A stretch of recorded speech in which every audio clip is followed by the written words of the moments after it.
হরে কৃষ্ণা, জয় শিলা প্রভুপাদ। হে দেব, হে অনন্ত, হে বিষ্ণু, হে দামোদর, আমার প্রতি প্রসন্ন হও। হে প্রভু, হে ঈশ্বর, আমি দুঃখ পরম্পরা রূপ সমুদ্রে নিমগ্ন হয়ে একেবারে মরণাপন্ন হয়েছি। তুমি কৃপা দৃষ্টি রূপ অমৃত দ্বারা আমার প্রাণ রক্ষা করো। ভগবান শ্রীকৃষ্ণই পারেন আমাদের এই পাপ পঙ্কিলময় জড়জগৎ থেকে উদ্ধার করতে। তাই ভগবানের প্রীতিবিধানের জন্য আমাদের সকলেরই একাদশী ব্রত পালন করা কর্তব্য। আগামী 31শে জুলাই বুধবার শ্রাবণ মাসের কৃষ্ণপক্ষে একাদশী পালন করা হবে। এই একাদশীর নাম কামিকা একাদশী। এই একাদশীর পালন পরের দিন 5টা 7 থেকে 9টা 30 AM পর্যন্ত ভারতবর্ষে এবং বাংলাদেশে। এখন আপনারা কামিকা একাদশীর ব্রত মাহাত্ম্য কথা শ্রবণ করুন। শ্রাবণ কৃষ্ণপক্ষে কামিকা একাদশীর কথা ব্রহ্ম বৈবর্ত পুরাণে যুধিষ্ঠির শ্রীকৃষ্ণ সংবাদে বলা হয়েছে।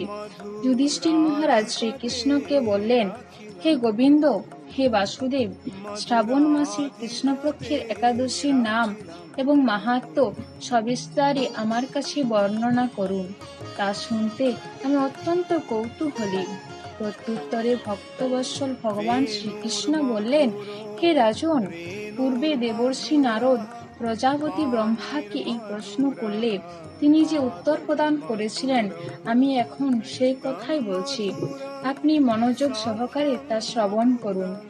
এক সময় ব্রহ্মার কাছে ভক্ত শ্রেষ্ঠ নারদ জিজ্ঞাসা করলেন, হে ভগবান, শ্রাবণ মাসের কৃষ্ণপক্ষিয়া একাদশীর নাম কি? এর আরাধ্য দেবতা কে? সেই ব্রতের বিধি বা কিরকম এবং এই ব্রতের ফলে কি পুণ্য লাভ হয় তা সবিশেষ জানতে ইচ্ছা করি। আপনি কৃপা করে আমাকে তা জানালে আমার জীবন ধন্য হবে। শ্রী নারদের কথা শুনে ব্রহ্মা অত্যন্ত সন্তুষ্ট হলেন। তিনি বললেন, হে বৎস, জগৎ জীবের মঙ্গলের জন্য আমি তোমার প্রশ্নের যথাযথ উত্তর দিচ্ছি, তুমি তা শ্রবণ করো। শ্রাবণ মাসের কৃষ্ণপক্ষে একাদশী কামিকা নামে জগতে প্রসিদ্ধ। এই একাদশীর মাহাত্ম্য শ্রবণে বাজপেয় যজ্ঞের ফল লাভ হয়। ভগবান শ্রীহরির পূজা অর্চনা পরিমিত পূর্ণ ফল প্রদান করে। গঙ্গা, গোদাবরী, কাশী, নৈমিষারণ্য, পুষ্কর ইত্যাদি তীর্থ দর্শনের সমস্ত ফল একমাত্র কৃষ্ণ পূজার মাধ্যমে কোটি গুণ লাভ করা যায়। সাগর ও অরণ্যযুক্ত পৃথিবীর দানের ফল, দুগ্ধবতী গাভী দানের ফল অনায়াসে এই ব্রত পালনে লাভ হয়। যারা পাপ পূর্ণ সাগরে নিমগ্ন, এই ব্রতই তাদের উদ্ধারের একমাত্র সহজ উপায়।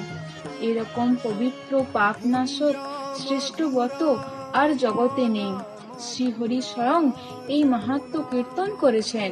রাত্রি জাগরণ করে যারা এই ব্রত পালন করেন তারা কখনো দুঃখ দুর্দশাগ্রস্ত হয় না। এই ব্রত পালনকারী কখনো নিম্নজনী প্রাপ্ত হয় না।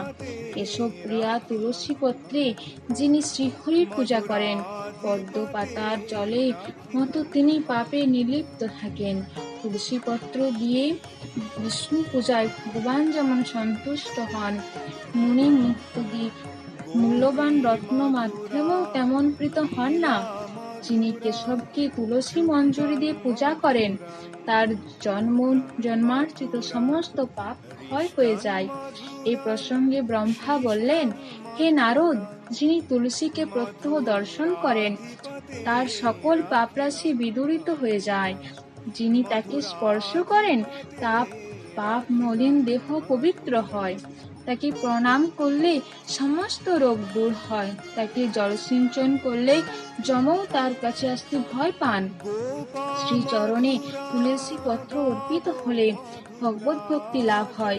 তাই হে কৃষ্ণ ভক্তি প্রদায়িনী, তোমার প্রণাম করি। যে ব্যক্তি হরিবাসরে ভগবানের সামনে দীপদান করে চিত্রগুপ্ত তার পুণ্যের সংখ্যা হিসাব করতে পারে না, তার পিতৃপুরুষেরাও পরম তৃপ্তি লাভ করেন। শ্রীকৃষ্ণ বললেন, হে রাজন, আমি আপনার কাছে সর্বপাপ হারিণী কামিকা একাদশীর মাহাত্ম্য বর্ণনা করলাম। অতএব যিনি ব্রহ্মহত্যা, ভ্রূণ হত্যা, পাপ বিনাশিনী, মহাপুণ্য ফলদায়ী এই ব্রত পালন করবেন ও এই মাহাত্ম্য শ্রদ্ধা সহকারে পাঠ অথবা শ্রবণ করবেন, তিনি সর্বপ্রকার পাপ থেকে মুক্ত হয়ে বিষ্ণুলোকে গমন করবেন। হরি বল। আপনারা শ্রবণ করলেন কামিকা একাদশীর ব্রত মাহাত্ম্য কথা। আপনারা কালকের কামিকা একাদশী ব্রত নিষ্ঠা সহকারে পালন করুন, প্রচুর হরিনাম জপ করুন, ভগবানের সেবা অর্চন পূজা করুন। হরি বল।